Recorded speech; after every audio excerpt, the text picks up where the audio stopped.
Hello, this is Jason Zahn with Beyond Pay, and I wanted to talk to you today about some clarifications on reason number one for the FFCRA sick pay and some guidance from Beyond Pay regarding the FFCRA sick pay.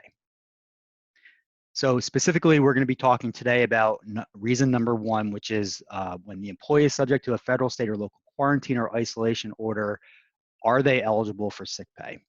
And a lot of the confusion that's coming up is the way that clients are interpreting this is that if a governor says that there's a stay-at-home order and the business needs to shut down, that employees are then eligible for sick pay.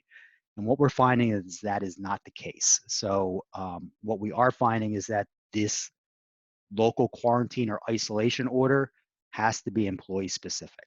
So here's some information that we found during our research during the last couple of days from the Federal Department of Labor.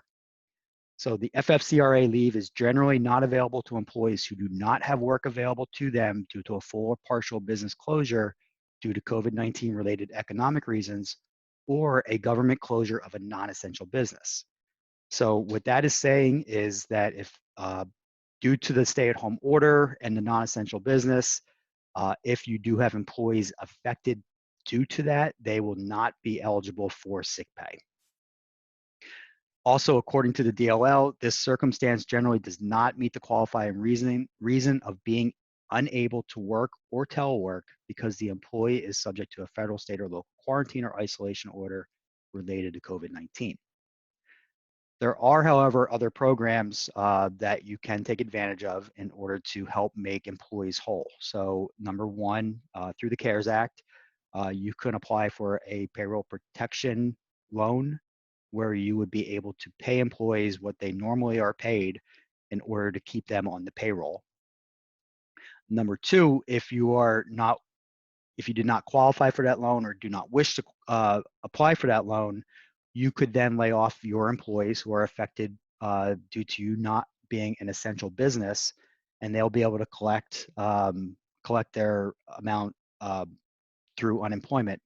Now, one thing to note through the CARES Act is that the federal government has increased this the max. So basically, the employee will get a determination amount that based on their amount of wages up to a max, and there's a state max. The federal government has increased that max, and they'll be able to get a little bit more than what they normally would get prior to COVID-19.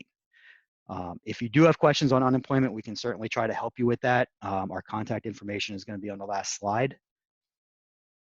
But next, I want to talk about some guidance from Beyond Pay. So our guidance to you is employees of both essential or non-essential businesses who have reduced work or no work are not entitled to sick pay under reason number one.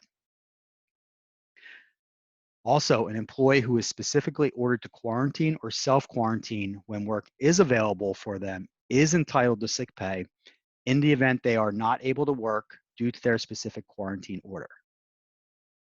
Okay, so for that reason, employees would be eligible for sick pay.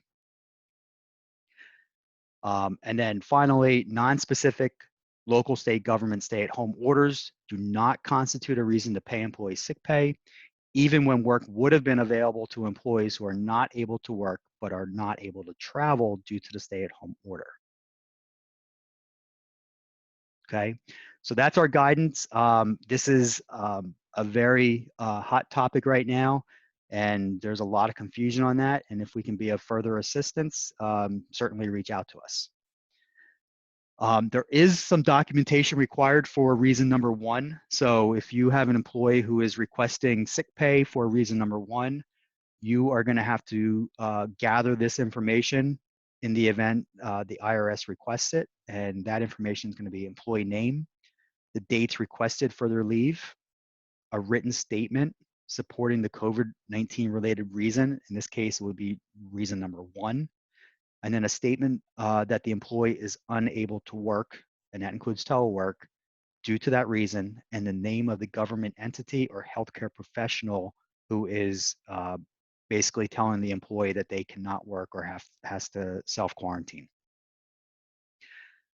So this was short, but I think it's something that's important. So hopefully this makes sense to you. And if it doesn't, you can certainly feel free to reach out to us.